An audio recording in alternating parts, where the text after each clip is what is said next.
믿음은 바라는 것들의 실상이요 보이지 않는 것들의 증거니. 요즘 우리는 한 가지 사건으로 말미암아 소용돌이치는 그러한 혼란 속에 빠지게 되었는데요. 그 혼란은 뭐냐? 나는 신이다라고 하는 그 다큐멘터리 프로그램이었습니다. 피해자들은 지속적으로 등장하는 가운데 있고 그들의 증언들이 계속 이어지는 가운데 있습니다. 한 단체는 그 모든 것들이 빨리 종식되기를 바라는 마음이 있어서 그랬는지 하나의 이야기를 하게 되죠. 우리는 정말 잘 쳐다봐야 됩니다. 보고 싶지 않아도 봐야 되고, 그리고 과거에 잘못된 것들이 있다면 청산할 수 있는 최고의 기회가 왔다라고 이렇게 이야기를 하고 있어요. 어찌 보면 지금 나타나고 있는 그런 모든 일련의 사건들을 인정한 것이나 마찬가지다라고 하는 것입니다. 자신들이 잘못된 것들을 인정하고 있다라고 하는 것입니다. 근데 여기서 문제는 뭐냐? 이 말을 거론했던 사람이 내부자의 2인자였다라고 이야기하고 있습니다. 2인자의 말. 그러면 어떤 속내가 있어서 그런 말을 했을까요?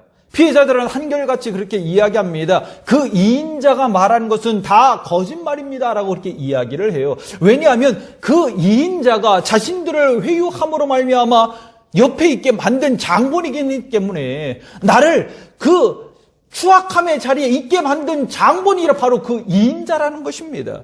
그 2인자가 그런 말을 했다. 자신들은 믿지 않는답니다. 그가 행하는 것들은 다 거짓말이라는 것입니다. 우리가 혼란에 빠졌을 때 피해자들도 혼란에 빠졌을 것입니다. 자신들이 당하는 그런 여러 가지 많은 그런 과정들을 바라보면서 그런 사건들을 바라보면서 많은 혼란 가운데 빠졌을 거예요. 근데 그 혼란 속에 우리가 정말 생각해야 될 것이 무엇이냐면 참된 믿음이 무엇인가를 알아야 됩니다. 내가 누구를 믿고 있는가를 명확하게 바라봐야 된다라고 하는 것입니다. 그러한 시간들을 갖지 못해서 믿음의 확증을 온전히 세우지 못함으로 말미암아 거기서 고통 속에서 힘겨워하고 있었던 것이다라고 하는 겁니다. 우리는 그것을 알아야 돼요. 결과적으로 본다면 그들이 왜 그러한 혼란 속에서 빠져나오지 못했을까요? 왜 믿음의 확증들을 행하지 못하며 나갔을까요? 덮어놓고 믿었기 때문에 그래요. 여러분, 믿음이라고 하는 것이 덮어놓고 믿는 겁니까? 믿음은 덮어놓고 믿는 것이 아닙니다. 덮어놓고 믿는 것은 맹신이에요, 맹신. 맹신은 나를 그냥 죽음의 길로 가게 하는 지름길입니다. 왜 그런 지름길을 걸어갑니까? 맹신은 나의 눈을 가리고 그냥 지뢰밭으로 걸어가게끔 만드는 그러한 상황이다라고 하는 것입니다. 눈 감고 지뢰밭에 걸어가 보십시오. 여러분, 살아날 사람이 있을까요? 한 사람도 없어요. 그냥 다 죽음의 길로 가는 것이나 마찬가지다라고 하는 것입니다. 따라서 우리는 믿음의 확증을 명확하게 해야 된다라고 하는 것입니다. 혼란에 빠지면 빠질수록 더욱더 이것이 참된 것인가, 이것이 바른 것인가, 그러한 확증들을 행하며 나가야 된다라고 하는 것입니다. 예수님께서 제자들을 부르실 때를 한번 생각해 보십시오. 너희가 나의 제자가 되기 위해서, 나를 따라오기 위해서는 이러이러한 삶을 살아야 된다라고 그렇게 말씀하셨잖아요. 마가복음 8장 34절 말씀 가운데 보면 무리와 제자들을 불러 이르시되 누구든지 나를 따라오려거든 자기를 부인하고 자기 십자가를 지고 나를 따를 것이니라. 자기를 부인하고 자기 십자가를 지고 나를 따라와라. 여러분, 이 말이 뭘까요?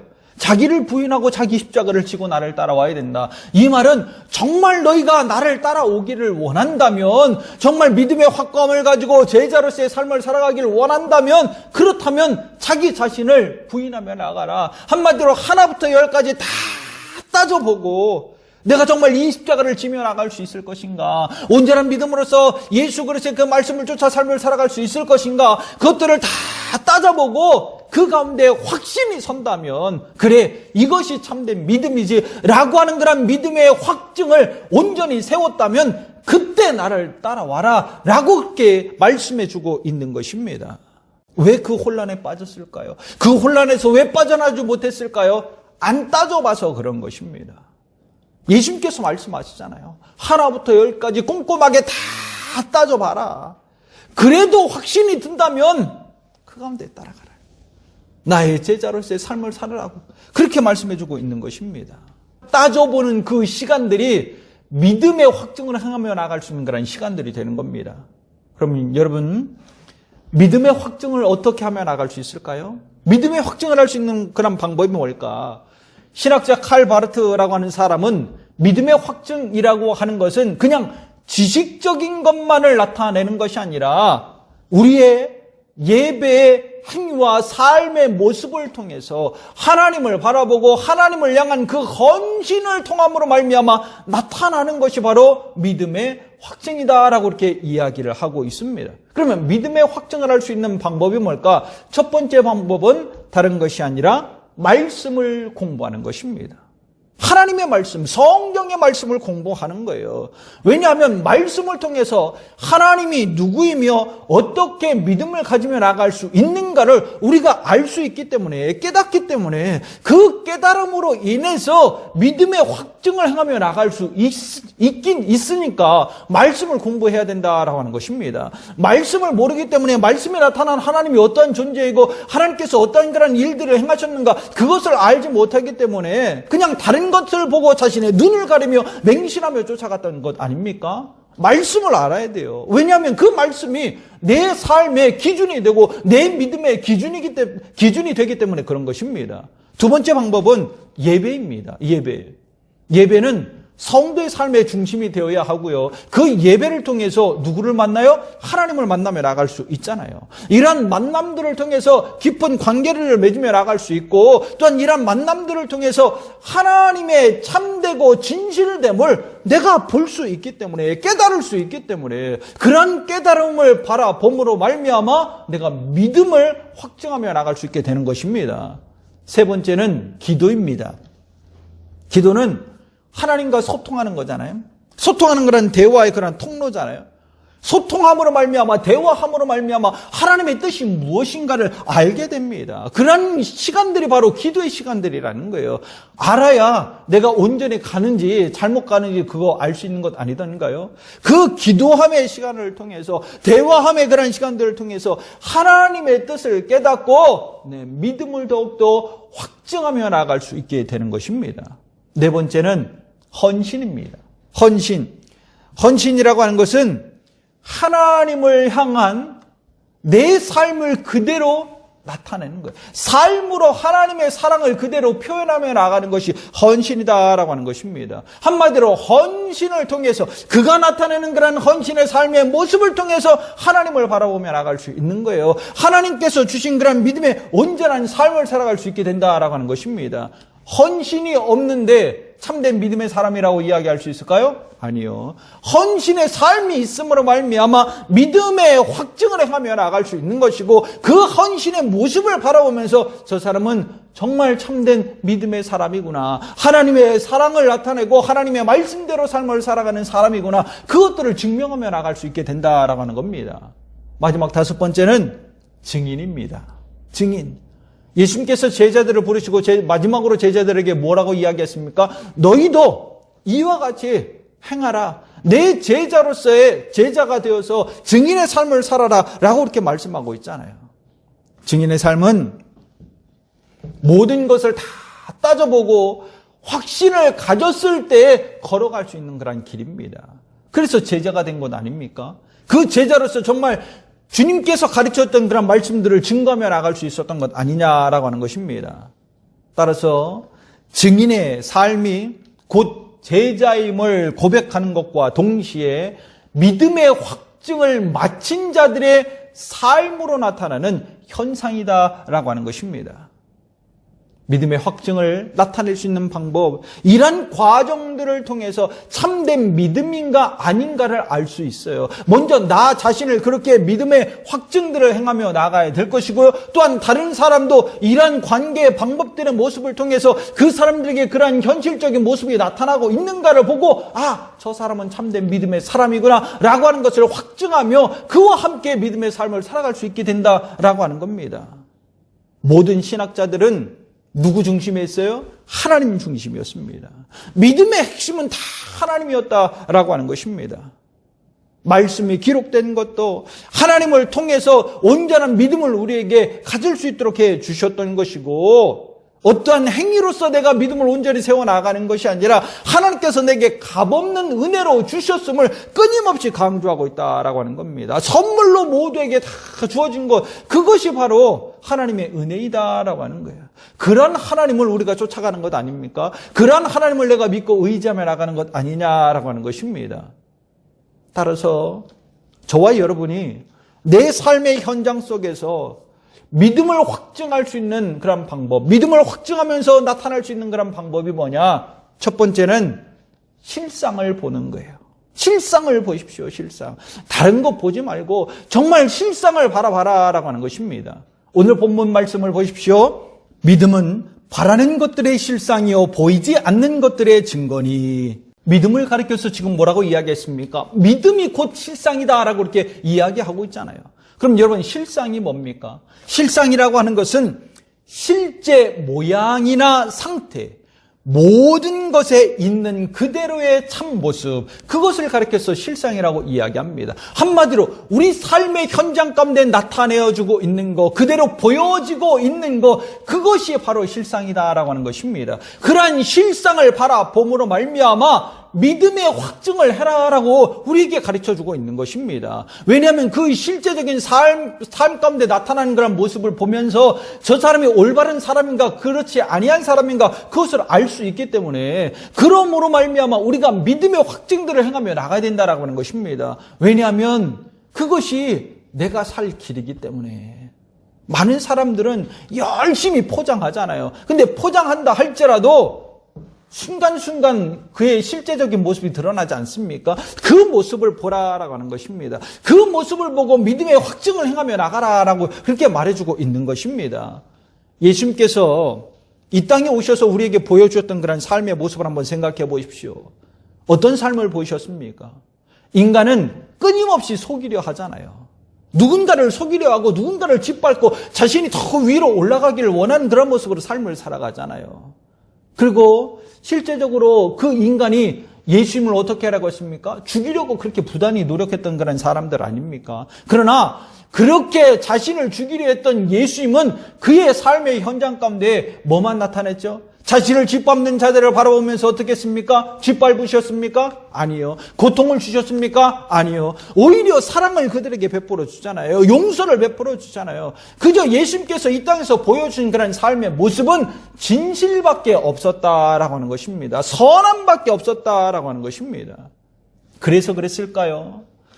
빌라도 앞에서 신문을 받으며 나갈 때에 빌라도가 예수님을 쫙 살펴보면서 여러 가지 많은 그런 신문들을 하면서 결론적으로 빌라도가 뭐라고 고백을 하던가요? 요한복음 19장 4절 말씀 가운데 보면 빌라도가 다시 밖에 나가 말하되 보라, 이 사람을 데리고 너희에게 나오나니 이는 내가 그에게서 아무 죄도 찾지 못한 것을 너희로 알게 하려 함이로라 하더라. 사람들이 예수님을 죄인이라고 말하면서 지금 고소한 거 아닙니까? 고발한 건 아닙니까? 그래서 빌라도가 지금 검찰의 그런 모습으로 다 조사를 하고 있는 거잖아요. 신문을 하고 여러 가지 많은 것들을 지금 살펴보고 있는 가운데 있잖아요. 근데 결과적으로 나타난 게 뭐라고요?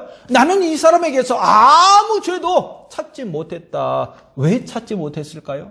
예수님께서 보여주신 그런 삶의 모습은 진실밖에 없었기 때문에, 그 어떤 죄악도 어떤 악한 것도 찾을 수 없었기 때문에 그렇게 이야기한 것 아니던가요? 또한 말씀과 같이 예수님께서는 십자가의 대속 제물이 되어 주셨습니다. 왜? 우리를 구원하기 위해서, 우리를 사랑하는 그 모습을 온전히 드러내기 위해서 십자가의 대속 제물이 되어 주셨고요. 말씀과 같이 3일 만에 부활하셨습니다. 예수님이 보여주신 삶의 모습은, 실상은 오직 진실밖에 없었다라는 것입니다. 그 어떤 거짓은 하나도 찾아볼 수가 없었다라고 하는 것입니다. 이 모든 것이 무엇으로 증명이 됐습니까? 삶으로 증명된 것 아닙니까? 예수님의 실제 삶, 즉 실상의 모습이 선함의 모습으로 나타나고 있기 때문에 그것을 본 사람들이 믿음의 확증을 가지고 예수님을 따라간 것 아니냐라고 하는 것입니다. 예수님의 제자가 되겠노라고 믿음 안에서 그 순교의 길을 걸으며 나갔던 것 아니냐라고 하는 것입니다. 여러분, 삶으로 나타내어져 있는 그 실상을 온전히 바라보며 나갈 수 있기를 간절히 축원합니다. 지금 화자가 됨으로 말미암아 많은 혼란을 주고 있는 그런 사람, 그 중심에 있는 그런 사람을 보십시오. 그 사람의 삶의 실체가 어땠습니까? 그 실체를 보라는 겁니다. 그 실상을 보라는 것입니다. 어떤 실상이었냐라고 하는 것입니다. 그가 나타냈던 것 추악함밖에 없지 않습니까? 상상할 수도 없는 그런 고통의 고통들을 더 많은 사람들에게 나타내주고 있지 않았냐라고 하는 것입니다. 근데 왜 그 사람이 그 고통에서 헤어나지 못했을까요? 맹신해서 그런 거예요. 그의 실체를 보지 못하고 실상을 보지 못하고, 아니 봤을 겁니다. 인터뷰 중간중간에 보면 사람들이 이야기해요. 다 알고 있었노라고. 몇몇 분들은 다 알고 있었노라고. 그 알고 있었을 때 그건 아니지 않습니까? 라고 그렇게 막아줬다면 이러한 피해는 없었을 것이라고, 그 피해, 젊은 피해자들이 그렇게 인터뷰를 하잖아요. 얼마나 안타깝습니까? 근데 왜 그 실체를 보았음에도 불구하고, 그 실상을 보았음에도 불구하고 왜 막았어요? 왜 아무 말 안 하고 왜 침묵했습니까? 왜 눈을 가렸습니까? 맹신하고 있어서 그런 것 아니던가요? 그러니 더욱더 뭘 봐라? 그의 실상을 봐라. 그가 삶으로 나타내고 있는 그런 실상들을 바라봐라. 그것을 봐야 우리는 고통에서 벗어나며 나갈 수 있습니다. 믿음을 확증하며 나갈 수 있게 된다라고 하는 것입니다. 예수님과 같이 겉과 속이 똑같은지, 삶으로 나타내는 그런 모든 실상이 진실만을 나타내고 있는가, 참됨만을 나타내고 있는가, 그것들을 명확하게 바라보며 나아갈 수 있는 성도가 되기를 간절히 축원합니다. 그로 말미암아 믿음의 확증을 온전히 세워나가고 말씀 안으로 들어오고 주님 안으로 들어와 하나님 앞에 영광을 올려드리며 하나님께서 부어주시는 그 은혜들을 함께 누리며 삶을 살아갈 수 있기를 간절히 축원합니다. 두 번째, 말씀의 증거를 붙잡으십시오. 다른 거 붙잡지 말고 무엇을? 말씀의 증거를 붙잡아라. 말씀의 증거. 오늘 본문 말씀을 다시 한번 보십시오. 믿음은 바라는 것들의 실상이요 보이지 않는 것들의 증거니. 믿음이 무엇으로부터 온전히 이루어지며 나갑니까? 그가 보여주어졌던 그런 증거로 말미암아 믿음이 온전히 세워지며 나간다. 증거. 따라서 증거를 통해서 우리의 믿음을 확증하며 나갈 수 있는 것입니다. 그러면 그 증거가 뭡니까? 증거는 다른 것이 아니에요. 성도에게 주어진 증거는 오직 무엇? 하나님의 말씀밖에 없습니다. 그 하나님의 말씀을 붙잡아라. 하나님께서 나타내줬던 그 증거의 말씀을 붙잡고 그 말씀을 쫓아 삶을 살아가라 라고 지금 우리에게 가르쳐주고 있는 것입니다. 요한복음 19장에 보면 예수님께서 십자가에 달려 죽으시는 그런 과정들을 묘사한 가운데 있습니다. 근데 거기서 보면 지속적으로 등장하는 문구가 있습니다. 그 문구가 뭐냐면 성경을 응하게 하려 하사라고 하는 거예요. 뭘 응하게 한다고요? 성경을 응하게 하려 하셨다라고 그렇게 말씀하고 있습니다. 한마디로 하나님께서 우리에게 예언의 말씀, 증거의 그런 모습으로 예언의 말씀들을 주셨는데 그 예언의 말씀이 그대로 이루어질 수 있도록, 이루어지도록, 그래서 증거를 우리에게 온전히 나타내주기 위해서 그러한 일들을 행하셨다라고 하는 것입니다. 한마디로 말씀이 어떻게 된 거예요? 성취됨으로 말미암아 우리에게 확실한 증거로 제시되어졌잖아요. 그걸 보라는 겁니다. 그 말씀을 붙잡으라라고 하는 것입니다. 요한복음 19장 28절 말씀 가운데 보면 그 후에 예수께서 모든 일이 이미 이루어진 줄 아시고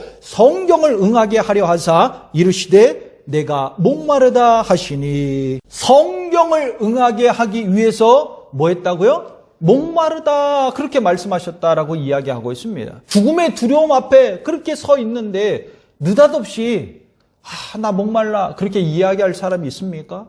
그 사람 없어요. 그런 사람 없어요. 왜? 지금 내가 죽어가고 있는데 숨이 넘어가고 있는 그 찰나의 순간에 목마르다 그렇게 얘기할 사람이 어디 있겠냐라고 하는 것입니다. 그럼에도 불구하고 예수님께서 뭐라고 하셨다고요? 목마르다. 왜요? 하나님의 말씀을 온전히 성취함으로 말미암아 우리에게 무엇을 주기 위해서? 증거를 나타내 주기 위해서 그 증거를 바라보는 거예요. 그러니까 말씀을 붙잡으라는 것입니다. 시편 69장 21절 말씀 가운데 그들이 쓸개를 나의 음식으로 주며 목마를 때에는 초를 마시게 하였사오니 어린 양이 고통당하며 나갈 그때 어떤 일이 벌어져요? 어떤 일이 벌어집니까? 쓸개를 음식으로 내어주면서 먹게 하고 그가 목마르다라고 그렇게 이야기하게 될 것이다. 근데 예수님께서 어떻게 하고 있습니까?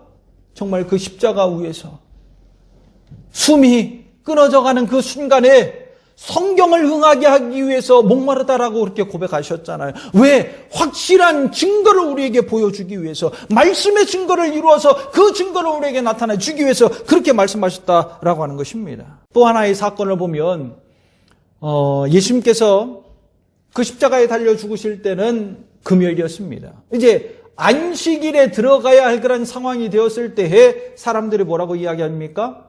안식일에 시체가 달려있으면 그건 부정한 것이다. 시체가 달려있으면 안 된다. 그래서 빌라도에게 요청하잖아요. 예수님의 다리를 부러뜨려서 빨리 숨이 끊어지게 그렇게 만들어 주십시오. 그렇게 요청하잖아요. 그러나 예수님의 다리가 뼈가 부러졌습니까? 아니요. 부러지지 않았습니다. 부러뜨릴 일이 없었습니다. 왜요? 이미 숨이 끊어졌기 때문에.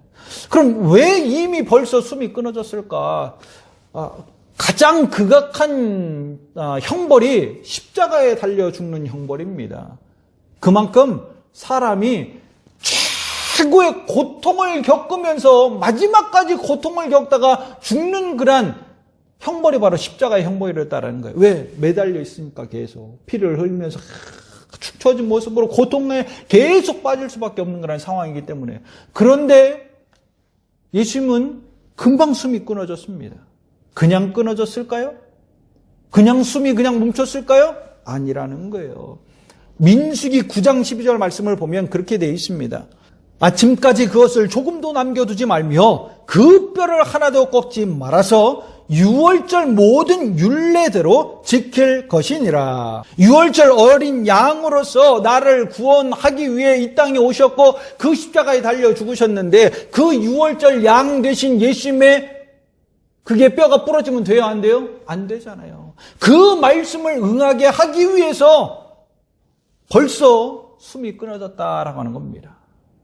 말씀이 그대로 응함으로 인해서 우리에게 증명해 주기 위해서, 증거로 나타내 주기 위해서. 요한복음 19장 36절 말씀 가운데 이 일이 일어난 것은 그 뼈가 하나도 꺾이지 아니하리라 한 성경을 응하게 하려 함이라. 여러분, 정말 우리의 믿음을 확증하며 나아갈 수 있는 명확한 증거인 하나님의 말씀을 붙잡으십시오. 그 말씀만 바라보십시오. 말씀이 내 믿음의 기준이 됩니다.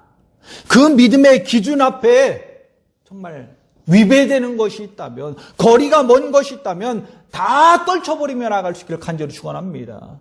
말씀만 붙들고 그 말씀의 증거만을 내가 쫓아나갈 때 믿음의 확증을 행하며 나갈 수 있게 되는 거예요. 그것이 내가 살 길이라는 것입니다. 그러므로 말미암아 하나님으로부터 부어진 그런 은혜를 내가 누리며 삶을 살아갈 수 있게 된다라고 하는 것입니다. 더 놀라운 것은 예수님께서 십자가에 달려 죽으실 그때에 그 곁에 있었던 백부장이 있어요. 이방인이지 않습니까?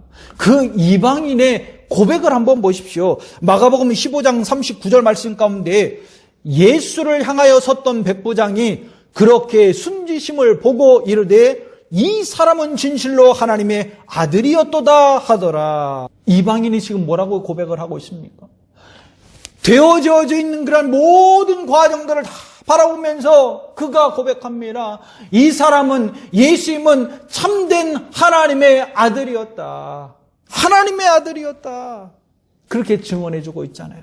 여러분, 성경에서 하나님께서 추악함을 행하셨다라고 그렇게 증언하고 있습니까? 성경 말씀이 그렇게 증거하고 있습니까?